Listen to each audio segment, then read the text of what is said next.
एक और बड़ी खबर आपको बता दें, पब्लिक के लिए खुला लाल किला रोड, इसे बंद कर दिया गया था, लेकिन अब ये सड़क खुल गई है। कार धमाके के बाद ये सड़क बंद की गई थी एहतियातन। लास्ट साइट पर सफाई का काम पूरा हो गया है। लाल किले के सामने वाली सड़क भी अब खुल गई है। तो धमाके के बाद इस सड़क को ब्लॉक किया गया था, जांच पड़ताल चल रही थी, तमाम सुराग सबूत तलाशे जा रहे थे, लेकिन अब यहां पर साफ सफाई का काम कर दिया गया है, सड़क खुल गई है। 10 नवंबर को ठीक इसी जगह पर लाल किला के ठीक सामने यहाँ पर ब्लास्ट हुआ था। ये वो स्पॉट है जहाँ पर ये ब्लास्ट हुआ था। इसी सड़क पर I-20 गाड़ी यहाँ पर पहुंची थी, जिस पर डॉक्टर उमर इसी गाड़ी में था और इसी गाड़ी के दौरान ये ब्लास्ट हुआ। और उस समय शाम के 6:50 का वक्त था जब ये ब्लास्ट हुआ। आज जाके ये सड़क को यहाँ पर खोल दिया गया है। दूसरी तरफ देखिए, ब्लास्ट के बाद ये जो पौधे और पेड़ लगे हुए थे वो इस ब्लास्ट के कारण जल गए थे। कई गाड़ियां इसके चपेट में यहाँ पर आ गई थी लाल किले के ठीक सामने, और ठीक इसी तर्ज पर यहाँ पर ब्लास्ट हुआ। दूसरी तरफ यहाँ पर ये तस्वीरें देखिए, लाल किला के ये पुलिस चौकी है, जिस पुलिस चौकी के सामने यहाँ पर ब्लास्ट के बाद ये तमाम जो शीशे यहाँ पर आप देख सकते हैं वो यहाँ पर पुलिस चौकी के सामने यहाँ पर टूटे थे। ये लाल किले के ठीक सामने का ये पुलिस चौकी है, जहाँ पर ये तमाम जो खिड़कियाँ लगी हुई थी इसके शीशे टूटे थे। और ये लाल किले का ये जो मेट्रो स्टेशन का गेट नंबर 4 है, ये भी आपको तस्वीरें देखना होगा। इसके नीचे 40 फीट अंदर तक जो धमाके की आवाज़ सुनाई दी, लोग यहाँ पर अफरा तफरी का माहौल था उस वक्त जब ये ब्लास्ट हुआ था।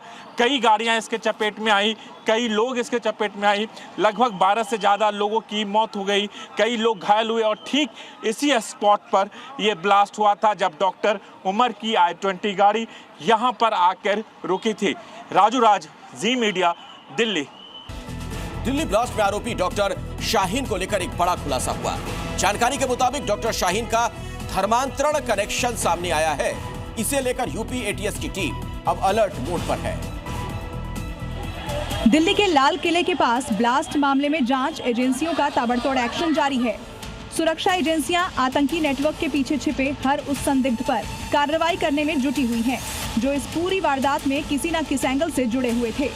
वहीं इस बीच डॉक्टर शाहीन का धर्मांतरण कनेक्शन सामने आया है, जिसको लेकर यूपी एटीएस की टीम उत्तराखंड में लोगों को ट्रेस करने में जुटी हुई है और लोगों की तलाश में जुटी हुई है। बता दें कि उत्तराखंड की सीमा यूपी के सहारनपुर से लगती है। ऐसे में सहारनपुर से ही श्रीनगर पुलिस ने बीते दिनों डॉ आदिल को गिरफ्तार किया था। इसके बाद से उत्तराखंड से भी इसके तार जुड़े होने की आशंका तेज हो गई है। दिल्ली धमाके में इस्तेमाल की गई कार को लेकर एक नया खुलासा सामने आ रहा है। जानकारी ये सामने आ रही है कि धमाके में जिस कार का इस्तेमाल किया गया था वो 2 लाख रुपए में खरीदी गई थी। 10 नवंबर को दिल्ली में हुए धमाके को लेकर जांच जैसे जैसे आगे बढ़ रही है, हर दिन नए नए खुलासे हो रहे हैं। इसी बीच धमाके में इस्तेमाल की गई Hyundai I-20 कार को लेकर चौंकाने वाला खुलासा हुआ। जानकारी के मुताबिक OLX के जरिए रॉयल कार जोन से गाड़ी खरीदने को लेकर संपर्क किया गया था और यहीं से 2 लाख रुपए में I-20 कार का सौदा किया गया था। इस दौरान गाड़ी खरीदने को लेकर पेमेंट कैश में किया गया, जो 29 अक्टूबर को खरीदी गई। आपको बता दें कि दिल्ली में देर शाम हुए धमाके के बाद से पुलिस और जांच एजेंसियां संदिग्ध लोगों की तलाश में जुटी है।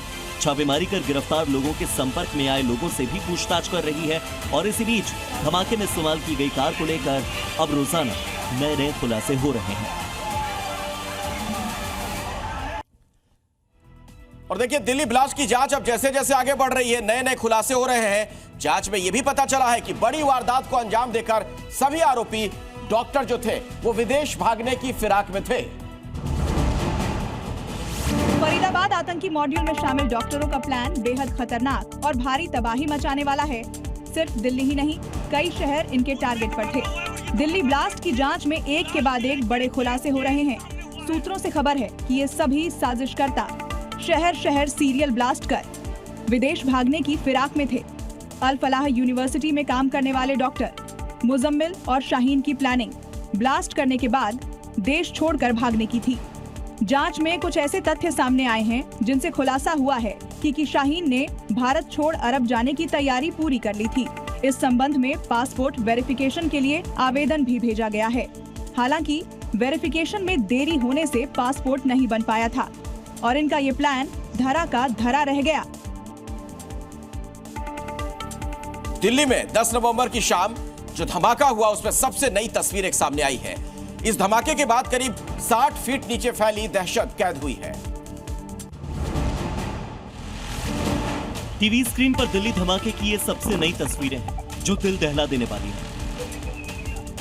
10 तारीख की शाम लाल किले के करीब आतंकी धमाके ने दिल्ली के साथ साथ पूरे देश को हिला दिया। चीख पुकार, अफरा तफरी, आग और मौत की तस्वीरों ने सबको दहला दिया। लाल किला मेट्रो स्टेशन के गेट नंबर 1 के पास जहां ये बॉम्ब ब्लास्ट हुआ उससे करीब 60 फीट नीचे मेट्रो लाइन है और इस धमाके ने मेट्रो स्टेशन को भी हिला दिया, जो पूरी तरह से तस्वीरों में आप देख सकते हैं। सीसीटीवी फुटेज में साफ तौर पर देखा जा सकता है कि underground Lal Qila metro station पर धमाका होते ही पूरा स्टेशन हिल उठता है। धमाका होते ही फूड शॉप पर रखा हुआ सामान, टेबल, कुर्सियां सब हिल गई। स्टेशन में एंट्री कर रहे लोगों को समझ ही नहीं आया कि आखिर यहाँ हुआ क्या है। लोगों के चेहरे पर खौफ साफ तौर पर देखा जा सकता है। 60 फीट नीचे जमीन हिलने के बाद लोग इधर उधर भागने लगे। लोगों को समझ नहीं आया कि ये भूकंप है या मेट्रो स्टेशन में ही किसी तरह का कोई ब्लास्ट हुआ है। सीसीटीवी तस्वीरों में देखा जा सकता है कि जैसे ही धमाके के बाद मेट्रो स्टेशन में वाइब्रेशन हुआ, कंपन हुआ तो अफरा तफरी मच गई। मौके पर मौजूद सिक्योरिटी के जवान तुरंत एंट्री गेट के पास पहुंचे और लोगों को शांत रहने के लिए कहा। लेकिन इतने तेज इंपैक्ट के बाद लोगों के बीच डर होना लाजमी था, जो इस तस्वीर में आप देख भी सकते हैं।